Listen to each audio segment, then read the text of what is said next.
तो क्या करेंगे आज, खिलाफत एंड नॉन कोऑपरेशन मूवमेंट, इसका एक रिवीजन हो रहा है शॉर्ट में, उसके बाद we will continue with that. Okay, एक क्लास हुआ था हमारा,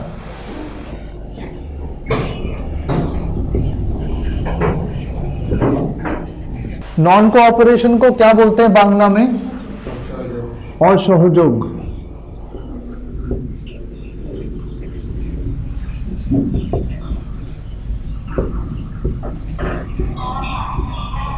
बांग्ला में ये है असहयोग आंदोलन।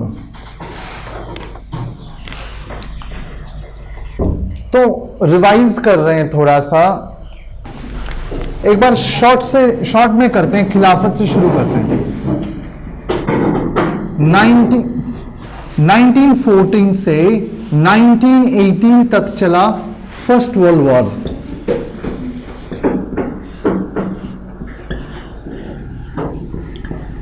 दो पावर्स के बीच में लड़ाई हुई।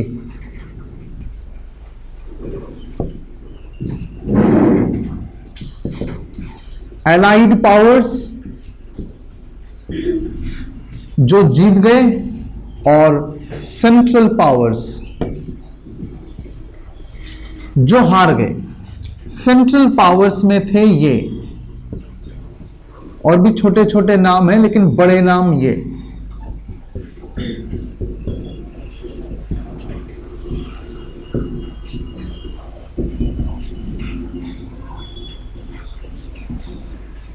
जर्मनी, टर्की और ऑस्ट्रिया। ऑस्ट्रिया उस टाइम में एक एम्पायर थी, इसको बोलते थे ऑस्ट्रो हंगेरियन एम्पायर, लेकिन इस पे हमारा फोकस नहीं है। हमारा फोकस जर्मनी पे भी नहीं है, हमारा फोकस है टर्की पे। क्यों?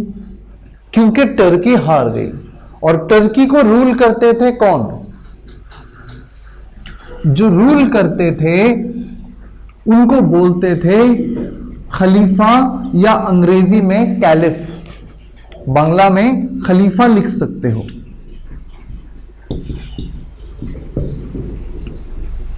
This is actually an Arabic word, उसका मीनिंग है, वो उसका प्रोनाउंसिएशन है खलीफा, खलीफा।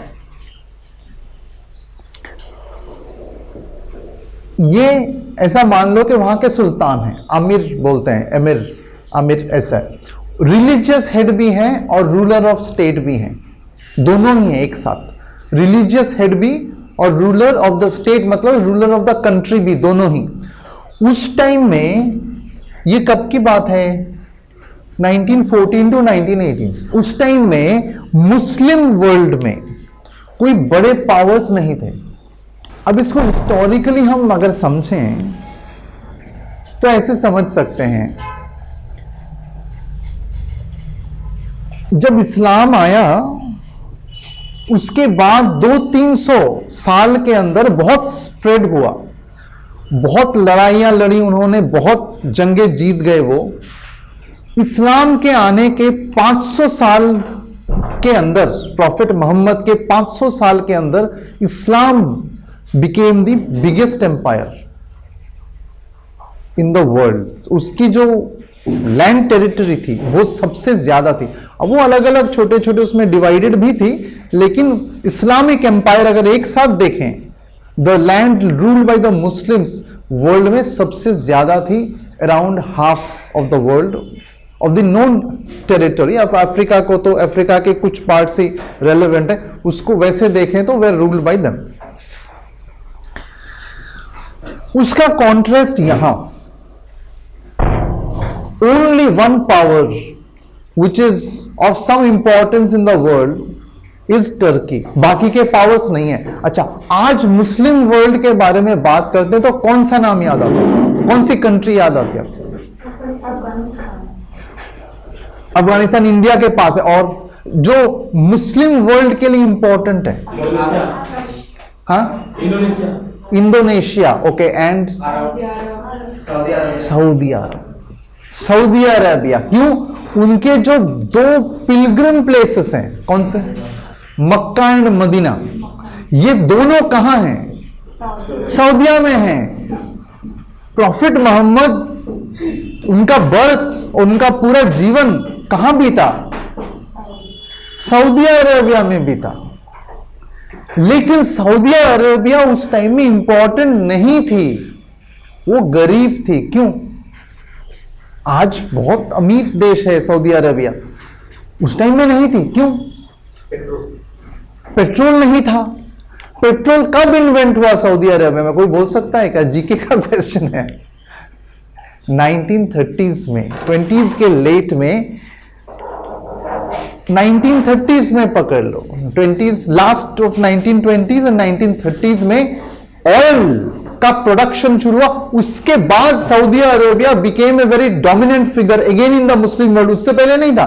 तो Muslims were very proud of their power and Prestige in the world. Medieval history में जब हम पढ़ते हैं तो इंडिया में भी Muslims where dominating. Delhi Sultanat, उसके बाद Mughals, it was a very big empire. By that time there were hardly any Muslim powers. बच गए सिर्फ ये टर्की, लेकिन ये हार गए। अब हारने के बाद इनको बोला हम इनको रिमूव कर देंगे, इनके पावर्स कम कर देंगे और इनको थ्रोन से हटना पड़ेगा, क्योंकि इनके लिए हुई लड़ाई। ऐसा जो लोग जीत गए उन्होंने कहा जीतने में ब्रिटिश थे। उस टाइम के सबसे बड़े सुपर पावर ब्रिटिश थे, तब अमेरिका सुपर पावर नहीं बनी थी।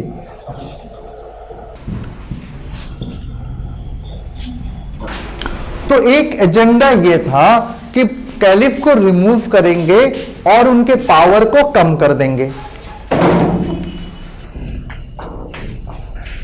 और ये कहां से हुआ, कैसे हुआ? ये युद्ध हारने के बाद, after losing this war, they had to sign a treaty. Turkey had to sign a treaty. Treaty मतलब एग्रीमेंट साइन करना पड़ा, उसका नाम था ये। ट्रीटी मतलब एग्रीमेंट। संधि बांग्ला में कहते हैं संधि। संधि ऑफ सेवर्स एक जगह का नाम है।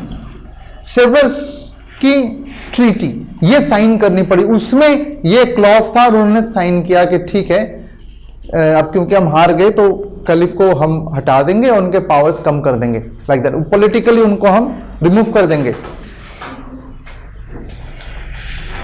ये होने के बाद इंडियन मुस्लिम्स को का ईगो हर्ट हो गया कि हमारा एक ही आदमी है जिसके तरफ हम inspiration, who is our inspiration, हम जिनके तरफ देख सकते हैं, वो भी चला जाएगा तो हम कौन हमको इंस्पायर करेगा, कौन होगा हमारा इंस्पिरेशन, लाइक दैट। यही कारण था खिलाफत मूवमेंट का। और खिलाफत मूवमेंट किसने किया? इंडियन मुस्लिम्स ने किया। और खिलाफत क्या था? खिलाफत मतलब क्या? खलीफा को हटाने में उनको आपत्ति है। They were opposing the removal of the खलीफा। खलीफा के रिमूवल को अपोज करना, अपोजिशन को कहते हैं खिलाफत। Are you getting? This is the name. So Khalifa, there is a combination, there is a link between Khalifa and opposition of removal of Khalifa, both together, Khilafat. So this is a movement which was started by Indian Muslims to oppose the removal of Khalifa from Turkey, because it was the only not superpower, but one of the major powers left in the Muslim world, ruling powers left in the Muslim world. India was no longer ruled by Muslims, it was ruled by British. The other powers, Iran, Afghanistan, they were in tatters. उनका कोई power इतना था नहीं उस time में। खिलाफत movement को शुरू किया दो ब्रदर्स ने, उनका नाम ये है। ये नाम आपको याद रखना पड़ेगा, क्वेश्चन आता है। शौकत अली और मोहम्मद अली, ये दो ब्रदर्स ने शुरू किया खिलाफत मूवमेंट इंडिया में। और खिलाफत मूवमेंट कब स्टार्ट हुआ? ईयर 1919 में। खिलाफत मूवमेंट शुरू हुआ 1919 में। एक क्वेश्चन ऐसा आ सकता है कि विच डे, कौन से दिन को सेलिब्रेट किया गया खिलाफत डे बोल के? Which day was celebrated as Khilafat Day?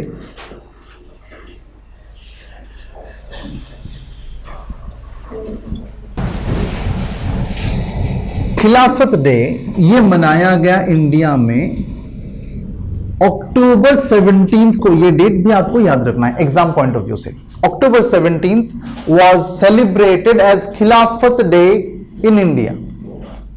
एक कमिटी बनाई गई खिलाफत मूवमेंट को स्टार्ट करने के लिए, एक कमिटी बनाई गई, उसका नाम बना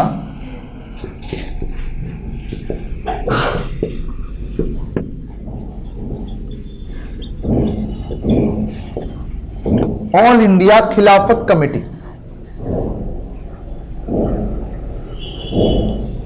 अब एग्जाम में क्वेश्चन आता है, इस खिलाफत कमेटी या ऑल इंडिया खिलाफत कमेटी का प्रेसिडेंट कौन थे? Who was the president of all India खिलाफत कमेटी? ये क्वेश्चन आता है एग्जाम में। उसका आंसर गेस कर सकते हो क्या? सुपर हीरो,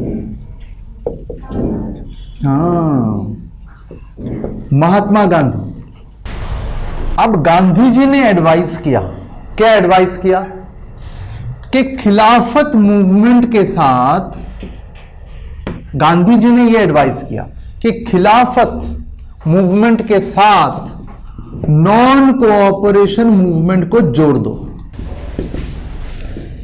खिलाफत मूवमेंट के साथ नॉन कोऑपरेशन मूवमेंट को जोड़ दो, दोनों को मिलके एक मूवमेंट करो, उसका नाम नॉन कोऑपरेशन मूवमेंट पड़ जाए।